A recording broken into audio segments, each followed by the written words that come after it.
Hello and welcome everyone to class 9th English class. Today in this video we are going to start chapter 6th of your Beehive book, My Childhood. Okay, so I am going to start from the first para of this chapter. So let's get started. Before starting this chapter, I would like to tell that this chapter, My Childhood, is a story about Dr. APJ Abdul Kalam, former President of Republic of India. So I am going to read the first para of this chapter. I was born into a middle class Tamil family in the island town of Rameshwaram in the erstwhile Madras state. तो अब्दुल कलाम एक middle Tamil family में उनका जन्म हुआ था रामेश्वरम में, जिसको कि पहले मद्रास स्टेट के नाम से जाना जाता था। My father Jainuluddin had neither much formal education nor much wealth. Despite these disadvantages, he possessed great innate wisdom and a true generosity of spirit.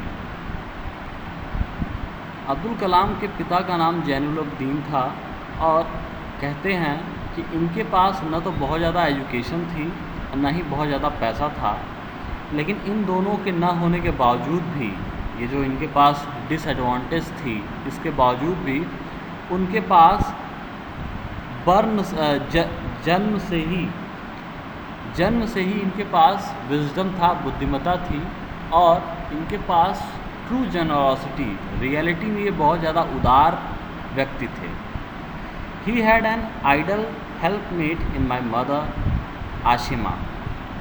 और ऑथर कहता है कि उनके पास, मतलब इनके फादर के पास, एक हेल्पमेट के तौर पे, एक सहायक के तौर पे उनकी माँ थी आयशमा.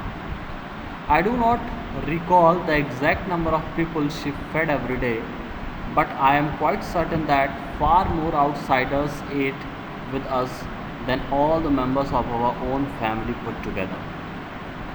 कहते हैं कि उनको अभी एग्जैक्टली याद नहीं आ रहा है कि कितने लोग उनके घर में आके रोज़ खाया करते थे, लेकिन वो ये बात कहते हैं कि ये तो तय था कि जितने हम टोटल फैमिली मेम्बर्स थे उससे ज़्यादा ही बाहर के लोग आके हमारे घर में खाना खाया करते थे.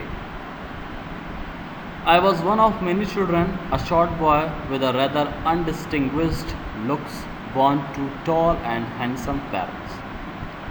अब्दुल कलाम कहते हैं कि मैं अपने पिता के बहुत सारे बच्चों में से एक था, एक छोटा सा और एक ऐसा बच्चा जिसको कि कोई अलग से पहचान ना पाए, और मैं एक बहुत ही टॉल और बहुत ही हैंडसम पेरेंट का एक बच्चा था. अब्दुल कलाम अपने आप को ऐसा बताते हैं कि वो देखने में अच्छे नहीं थे.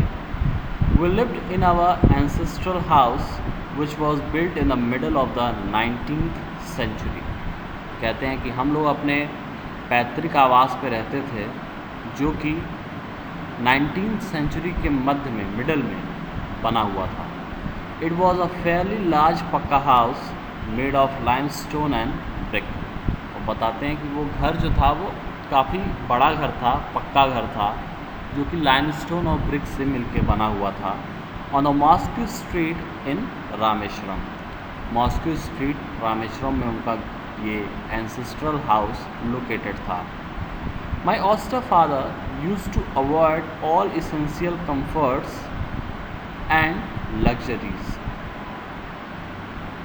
अब्दुल कलाम कहते हैं कि उनके जो ऑस्टर फादर, ऑस्टर मतलब जो बहुत ही सिंपल हो, बहुत ही स्ट्रिक्ट हो, ऐसे फादर, वो कहते हैं कि उनके father used to avoid all inessential comforts.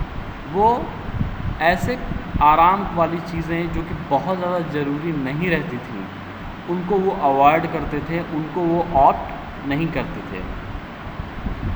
However, all necessities were provided for in terms of food, medicine और clothes. लेकिन कहते हैं कि इन इसेंशियल सर्विसेज को अगर हटा दिया जाए तो जो नेसेसरी चीज़ें थी जैसे कि खाना, कपड़ा और दवाइयाँ, ये उनके फादर हर एक बच्चे को प्रोवाइड करते थे। In fact I would say mine was a very secure childhood both materially and emotionally. Finally Abdul Kalam कहते हैं कि मेरा जो चाइल्डहुड था वो बहुत ही सिक्योर्ड था, बहुत ही नपा तुला चाइल्डहुड था, चाहे वो पैसे के मामले में हो या चाहे इमोशनल पैरामीटर्स पे अगर कोई उनका चाइल्डहुड देखे तो दोनों तरीके से बहुत ज़्यादा अनलिमिटेड चीज़ उनके पास नहीं थी। So this is all for today. We will do the rest of the chapter in the next video. Thank you.